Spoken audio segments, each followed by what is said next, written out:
Bapak Ibu ada yang ingin mengomentari, silakan. Saya Pak, izin Pak. Silakan Pak Murni. Mohon maaf Pak sebelumnya Pak. Mohon maaf teman-teman semuanya, saya tertarik nih Pak. Ini kalau saya perhatikan tadi Pak dengan poluan itu Pak, ini Bapak luar biasa dalam mengaplikasikan teori brainstorming itu Pak. Nah, saya teman terkadang gitu kan, terkadang kita ingin melakukan teman terbentur dengan suasana gitu Pak. Tapi kalau saya lihat Bapak tadi dengan santainya bisa memancing emosional teman-teman semua sampai mengeluarkan banyak ide. Nah, maksud saya Pak, ini harus seperti apa gitu tahapannya Pak, biar bisa melatih diri saya khususnya gitu Pak, untuk melakukan hal yang seperti Bapak lakukan tadi. Karena saya lihat tadi, saya sadar, ternyata Bapak tadi benar-benar bisa mengaplikasikan daripada teori brainstorming tadi gitu Pak.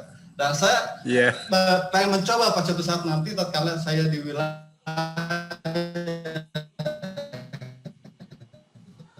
Iya. Aduh, suara Pak Murni hilang nih. Ini bagus Pak, semua ide teman-teman keluar gimana caranya Pak itu? Iya, alhamdulillah, masya Allah ya. Tolong Pak Murni catat nomor Pak Rahmat ya. Nomor Pak Rahmat tolong catat Pak Murni. Gak usah dicatat Pak, sudah ada di file Pak, sudah ada di PowerPoint-nya. Ya Pak Murni, ya saya rasa jawabannya cuma satu saja Pak. Just do it Pak, lakukan saja Pak. Dengan sendirinya nanti ketika Bapak akan mempunyai pengayaan sendiri Pak dengan sendirinya. Karena ini butuh dilakukan Pak, gitu ya, butuh dilakukan. Kalau Bapak Ibu mau bagaimana caranya bisa kita mewarnai proses brainstorming, memang ada semacam ya tadi 7 aturan tadi kita pegang. Kemudian Bapak Ibu mencoba mencari hal-hal yang bisa mendorong peserta untuk bisa ini Pak terpancing, gitu ya. Terpancing. Jadi Bapak Ibu mungkin perlu punya beberapa contoh dulu misalnya, kemudian Bapak Ibu bisa mencari masalah-masalah yang bisa kita kaitkan dengan topik yang kita bahas sehingga lebih hidup nanti. Ya tadi misalnya gini, misalnya tadi soal klakson Pak ya. Klakson itu Pak kalau yang ditempelin gambar klakson itu nggak menarik Pak.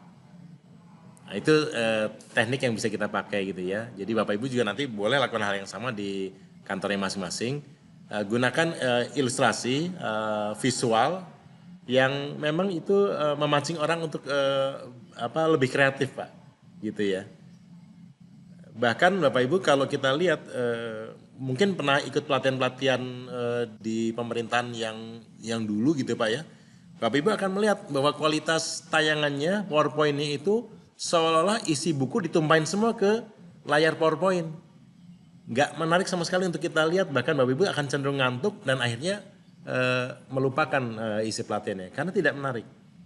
Maka kita memang perlu mencari upaya Bapak Ibu ya, supaya pesan-pesan yang ingin kita sampaikan, kemudian ide-ide yang ingin kita gali itu bisa direspon dengan baik oleh peserta kita gitu Pak. Saya rasa gitu Pak. Tapi kembali lagi resep pertama itu yang dipakai. Just do it Pak, lakukan saja Pak. Nanti Bapak Ibu akan berkembang dengan sendirinya. Enggak, tapi satu hal Pak yang saya menarik pada dari Bapak. Bapak tuh bisa membentuk karakter ego Bapak gitu, artinya mempersilahkan semua audiens gitu kan untuk berbicara. Karena tapi saya yakin Bapak tahu jawabannya. Cuman Bapak bisa membunuh ego Bapak itu gimana caranya gitu Pak. Yakin Bapak tahu pasti jawabannya sebenarnya. Insyaallah, Masya Allah. Kan Pak Murni. Maaf ya Pak, nggak apa-apa ya Pak itu sharing ya. Iya. Saya sama Pak dengan Pak Murni Pak. Apresiasi dengan Pak Murni perhatian nih. Bangun kompetensi Pak. Iya. Pak Murni ada cinta bersemi di PKP. Pak Murni mau guru Pak. Makanya tolong Pak Murni dicatat baik-baik nomor Pak Rahmat. Iya siap. Dikasih lanjut. Yang pasti banyak puasa tuh Pak Murni. Iya Pendra. Harus itu ya. Itu ya.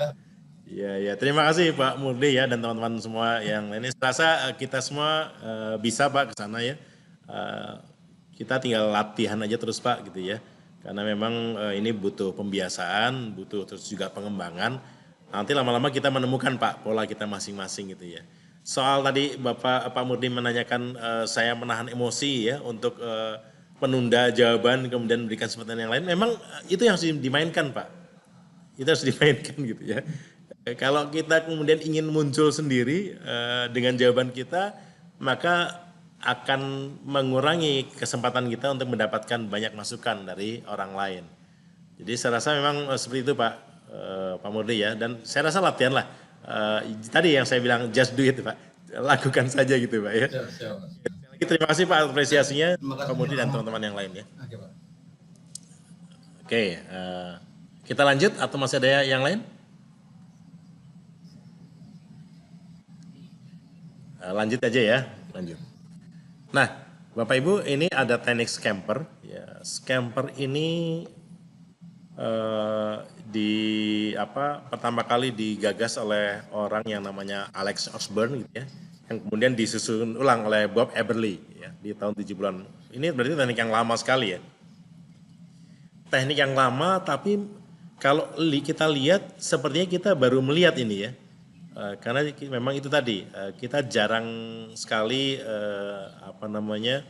membaca, sehingga sebetulnya teknik ini teknik yang lama banget ya, bukan teknik yang baru. Dan teknik ini Pak yang menggunakan banyak di dunia swasta Pak. Jadi tidak heran mengapa kita mendapati dunia usaha itu, dunia swasta itu memang jauh lebih maju dari kita Pak. Karena mereka update terus. Bapak Ibu mungkin boleh bertanya kepada teman-teman yang bekerja di swasta, mereka sangat sering yang namanya rapat, itu sangat sering. Kemudian mereka sangat sering yang namanya bimbingan-bimbingan teknis internal, itu sangat sering. Kemudian mereka sangat sering juga melatih para pegawainya. Sehingga kemudian tidak heran mereka beralih lebih kencang Pak dari dunia pemerintahan. Karena seperti kayak gitu. Dan mereka terpaksa Pak melakukan itu. Kenapa? Kalau nggak gitu mereka nggak hidup nanti usahanya. Bapak Ibu, yang namanya swasta itu kalau hari ini nggak jualan, maka mereka memikirkan bagaimana bayar pegawai, bagaimana bayar listrik, ya, bagaimana bayar barang-barang modal yang dibeli. Sehingga mereka terus Pak menggali kreativitas supaya mereka bisa jualan, ya, dan dengan itu kemudian mereka bisa menghidupi perusahaannya dan bisa mendapatkan keuntungan yang memadai. Tapi Pak, kalau kita di pemerintahan, Bapak Ibu tidak ada satupun yang memaksa kita untuk kita bekerja dengan lebih keras dari biasanya. Kenapa? Karena besok kita kerja atau nggak kerja kita masih gajian gitu Pak ya. Besok kita kerja kenceng atau kita kerja santai kita tetap dapat tunjangan kinerja misalnya gitu ya. Nah, itu Pak akhirnya itu membuat karakter kita sebagai pegawai pemerintah dengan pegawai swasta itu berbeda Pak karakternya. Orientasinya berbeda, kemudian speednya berbeda Pak. Itu Pak, itu sebenarnya yang membuat kita kenapa kita banyak tertinggal dari mereka. Nah, tapi sekarang Bapak Ibu, saya melihat bahwa di pemerintahan pun sekarang sudah mulai menggeliat Pak, tidak mau tertinggal dari dunia swasta, dan banyak juga orang-orang di pemerintahan tuh yang luar biasa Pak, gitu ya, yang dedikasinya luar biasa, yang karya-karyanya luar biasa, itu sudah mulai banyak Pak. Dan Bapak Ibu akan menjadi salah satu dari mereka ini ya, amin ya. Oke, kembali ke teknik scamper. Scamper ini singkatan atau akronim dari SCAMPER ya. S-nya substitute atau mengganti, C-nya combine atau mengombinasi, A-nya adapt menyesuaikan, M-nya bisa magnify, bisa modify, bisa minify gitu ya, artinya memodifikasi. Kemudian P-nya put to other use, menetapkan untuk kegunaan yang lain. E-nya eliminate, menghapus, mengurangi. R rearrange, menyusun kembali atau membalik ya. Nah, kira-kira seperti ini. Nah, ini penjelasannya dari masing-masing tadi. Substitute itu bisa jadi Bapak Ibu mengganti sesuatu atau konsepnya diganti atau apapun gitu ya Pak ya. Kemudian